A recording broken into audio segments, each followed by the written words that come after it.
Bonsoir, bonsoir les petits poussins, mes petits champions.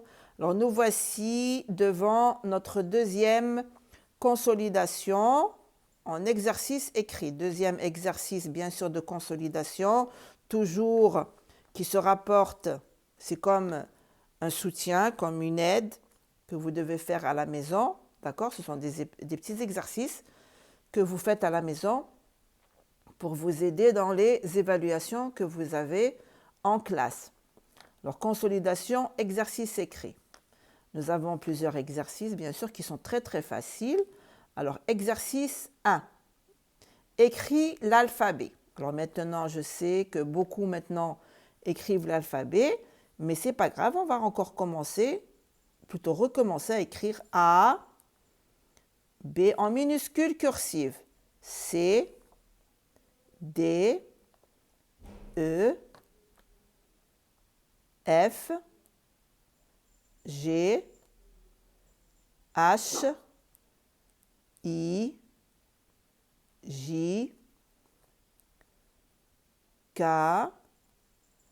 L, M, N, O, P, Q, R, S, T, U, V, W, X, Y, Z, la dernière lettre de l'alphabet. Exercice numéro 2. Remets les mots au singulier. Remets les mots au singulier, bien sûr, avec les déterminants que je vous ai déjà montrés. Un, une. Alors moi, je vais prendre mon cahier de la maison et je vais le mettre ici à côté de moi pour faire un petit rappel. Alors, on a vu le déterminant un et une. Singulier, masculin, singulier, féminin. Et le pluriel, c'est-à-dire beaucoup, c'est des. Le pluriel de un et de une, c'est des. Et on a le singulier masculin, on a la, c'est le féminin bien sûr singulier, le masculin singulier. On a elle apostrophe et le pluriel, c'est les. Beaucoup, c'est les. Alors si je trouve un et que je dois remettre au pluriel, je dois écrire des. Et si je trouve devant le nom une, je dois mettre des pour dire le pluriel, pour changer au pluriel. Et si j'ai le, la ou elle apostrophe devant le nom et que je vous demande de les remettre au pluriel, vous devez utiliser les. D'accord? Alors ça, c'est bien sûr un petit exemple, plutôt un petit rappel. Alors on revient ici. Ici, moi, je vais le remettre au singulier, pas au pluriel. Là, ils sont au pluriel et nous allons les remettre au singulier. Alors, les usines, les usines, les usines. Alors, les, j'ai dit, le singulier, c'est le, la ou elle apostrophe. Alors, je m'excuse, je vais prendre mon cahier ici à côté de moi. Alors, j'ai dit, quand j'ai les, j'ai le, la ou elle apostrophe. Le elle apostrophe, je vous ai expliqué qu'on l'utilisait quand le nom commençait par une voyelle. Qu'il soit masculin ou féminin, c'est la même chose. S'il commence par une voyelle, je dois mettre elle apostrophe. Alors, regardez ici. Usine, le nom usine commence par une voyelle. Donc ici, je ne vais pas chercher est-ce que le nom est masculin ou féminin. Je vais utiliser directement L apostrophe.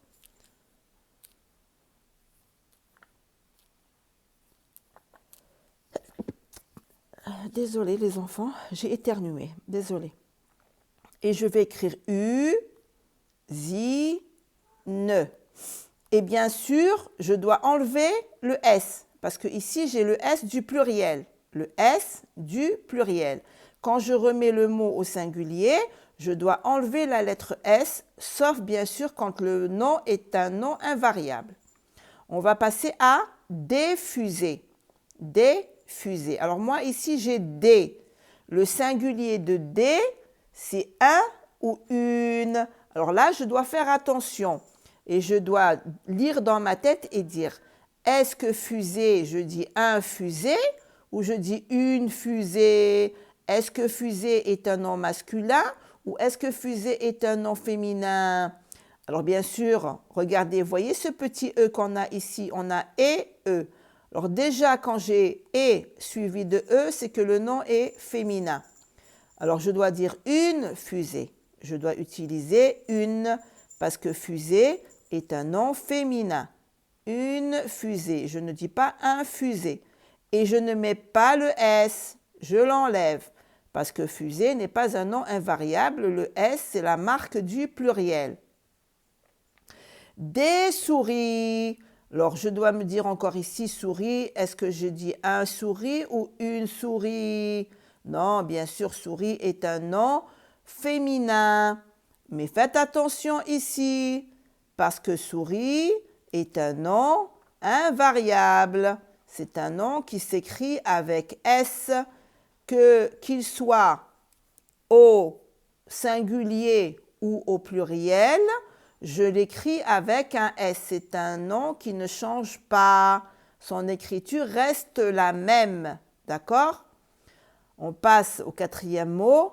Les feutres. Les feutres. Les, alors je répète encore une fois, le singulier de les, c'est le, la ou L apostrophe. Le L apostrophe, on l'utilise quand le nom commence par une voyelle. Ici, feutre commence par une consonne, pas par une voyelle. Donc, je vais dire le ou la, le feutre ou la feutre. Non, feutre est un nom masculin. Je dois utiliser le feutre. Et bien sûr, feutre n'est pas un nom invariable, donc j'enlève le S. Je le supprime, je ne l'écris pas. Faites attention. Bien, alors maintenant, nous allons passer à l'exercice numéro 3. Remets les mots au pluriel. Alors ici, on les a remis au singulier. Dans l'exercice numéro 3, c'est l'inverse. On va les mettre au pluriel. Alors ici, pour le pluriel, c'est plus facile. Vous allez me dire pourquoi, maîtresse, c'est plus facile? Parce que quand je remets plutôt le nom au pluriel, je ne regarde pas est-ce qu'il est féminin ou est-ce qu'il est masculin.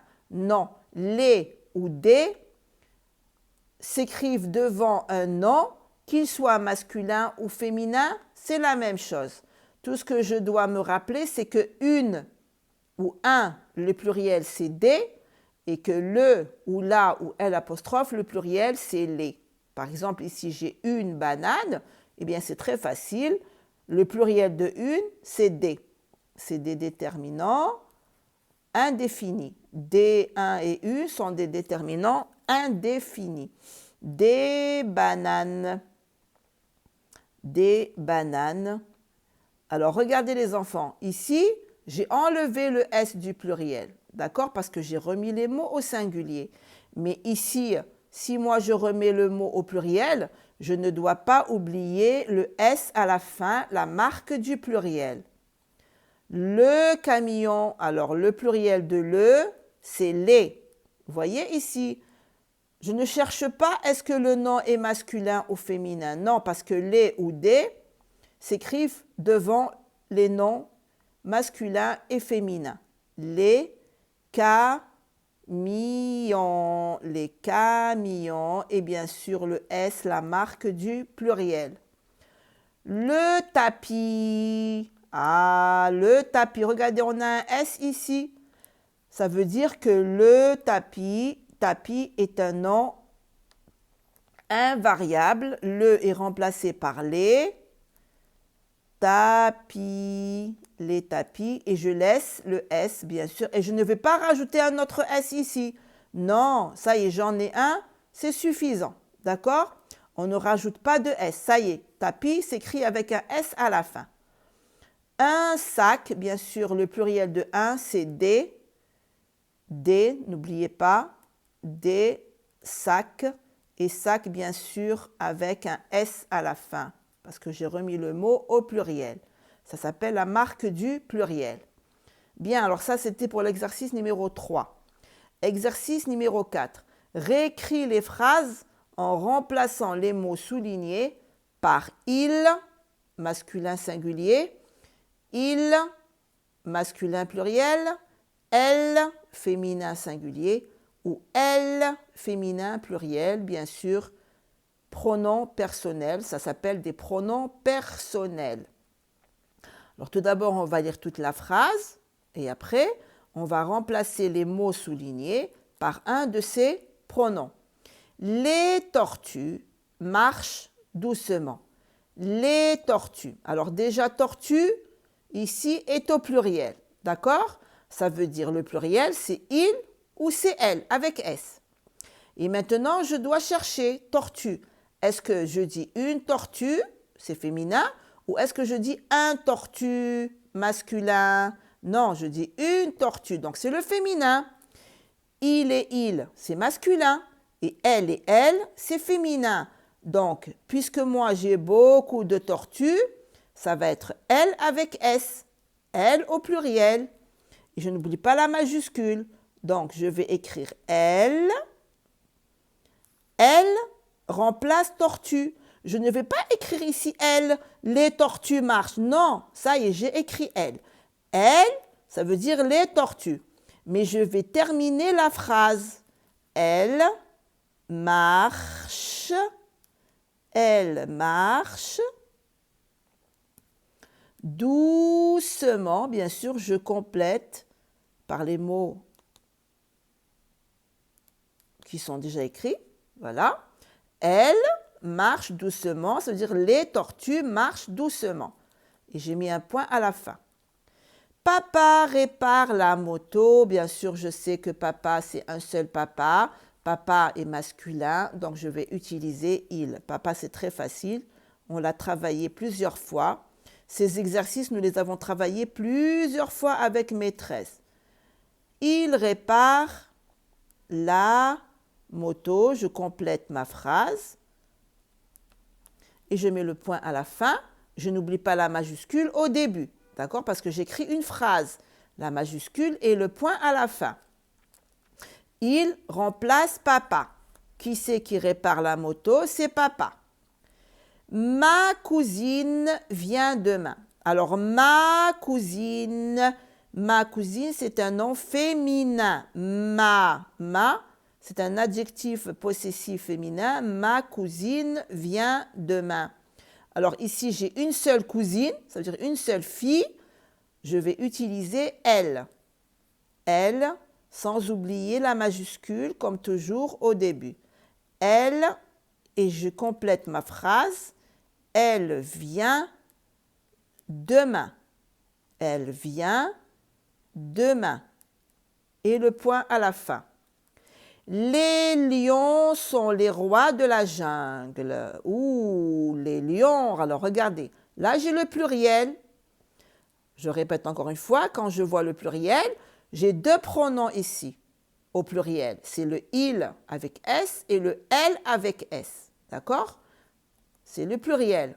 Il sans le S et le elle sans le S, ils sont au singulier. Donc, non, puisque moi, les lions, c'est le pluriel. Alors maintenant, je dis dans ma tête, je dis le lion ou la lion. Le, c'est masculin. La, c'est féminin. Non, je dis le lion, bien sûr. Donc, lion est un nom masculin. Donc, je vais devoir utiliser il au pluriel.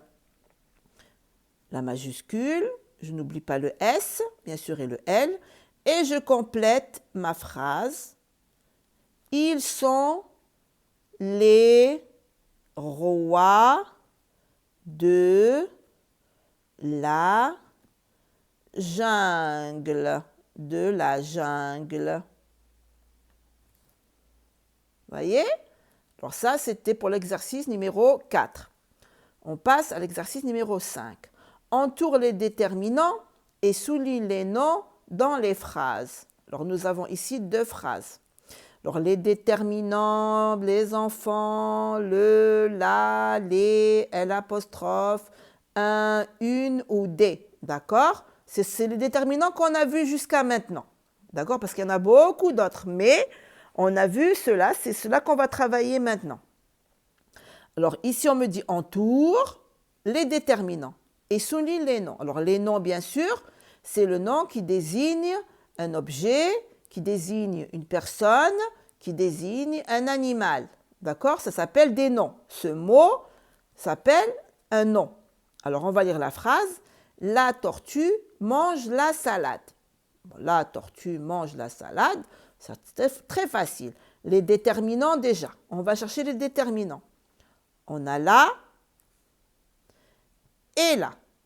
Voilà, ça c'est les déterminants. D'accord?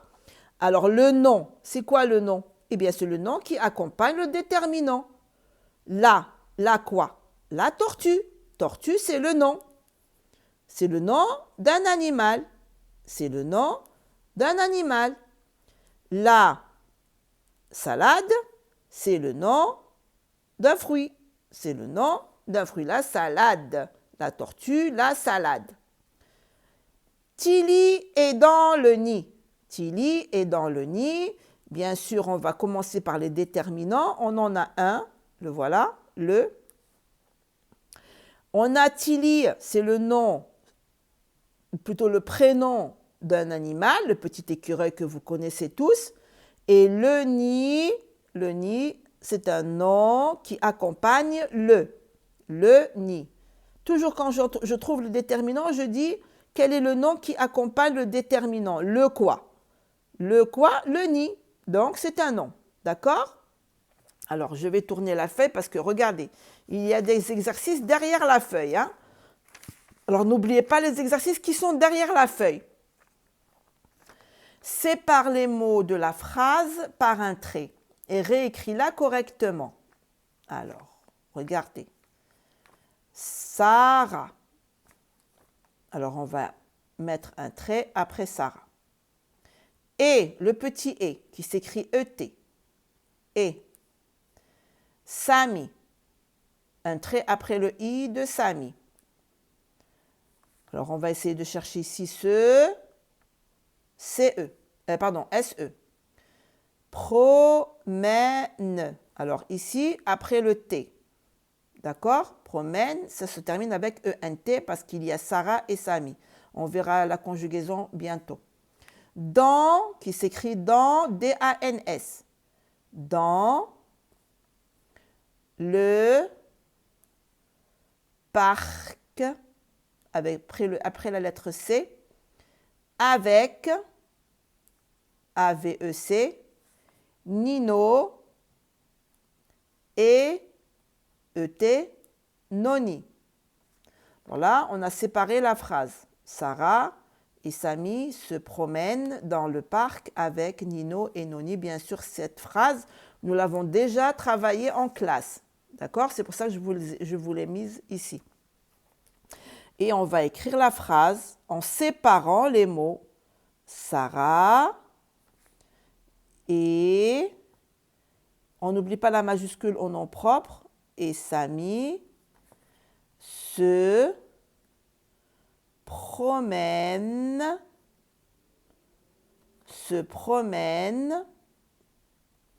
dans, regardez, je ne dois pas coller les mots, dans le parc avec Nino, la majuscule aussi à Nino et Noni, nos deux petits ânes, et Noni, et bien sûr le point à la fin. D'accord? Alors ça, c'est pour l'exercice numéro 6. Numéro 7.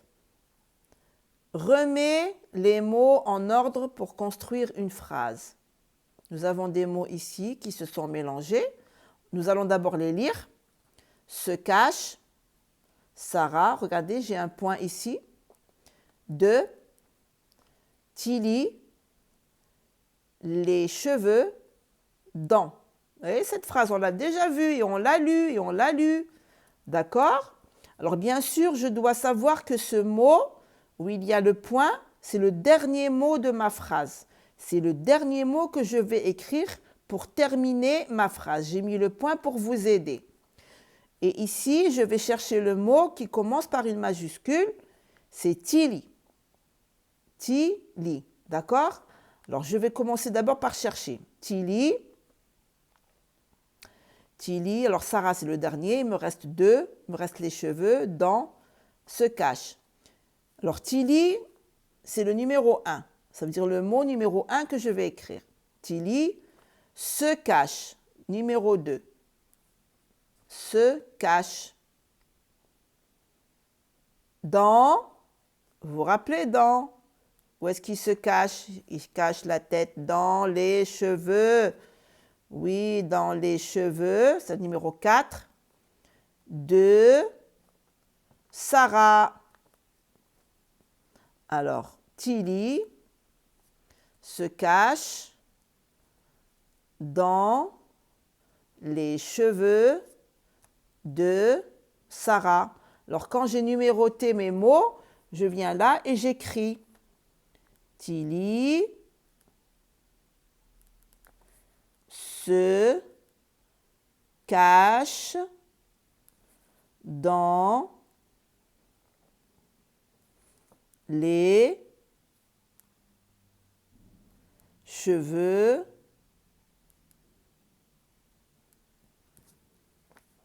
de numéro 5, de, et le dernier mot, Sarah, de Sarah. Point.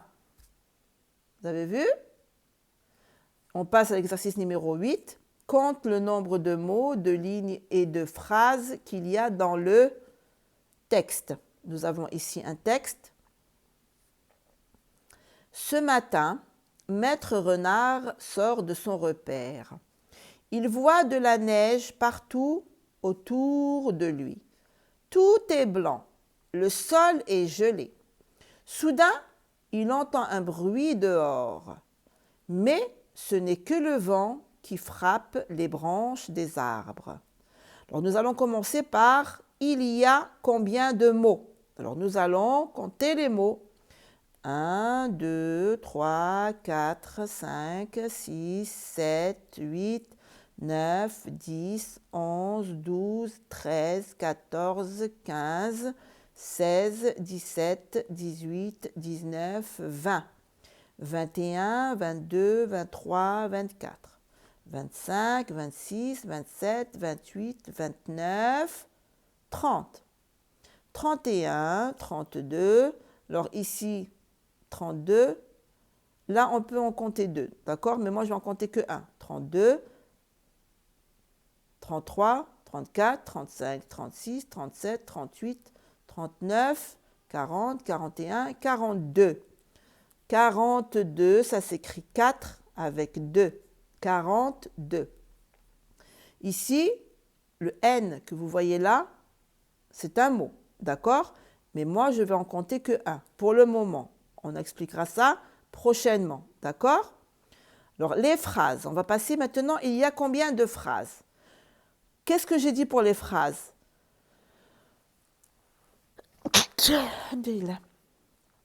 Je compte le nombre de points. Je suis désolée, hein? Je suis un petit peu enrhumée. Je compte le nombre de points que j'ai dans le texte. Le nombre de points est égal au nombre de phrases. Alors, je cherche les points. Voilà le premier. Je l'entoure. Je cherche. Même si je ne lis pas, je cherche les points. Les voilà. On en a un autre ici. En voilà un autre. Regardez, moi je ne lis pas pour l'instant. Soudain, j'ai un point ici. J'entoure les points comme ça, je ne me trompe pas. Voilà, j'ai entouré tous les points. Alors maintenant, je vais compter les points. 1, 2, 3, 4, 5, 6. J'ai 6 points. Eh bien, quand j'ai 6 points, ça veut dire que j'ai 6 phrases. Chaque point vaut une phrase. Et là, les lignes. Alors, les lignes, c'est là, c'est le trait sur lequel sont écrits ces mots. Hein, ben, on a 1, 2, 3. 3 lignes. 3 lignes. Eh bien, voilà. Alors, ça, c'était pour l'exercice de consolidation, le deuxième exercice de consolidation en exercice écrit.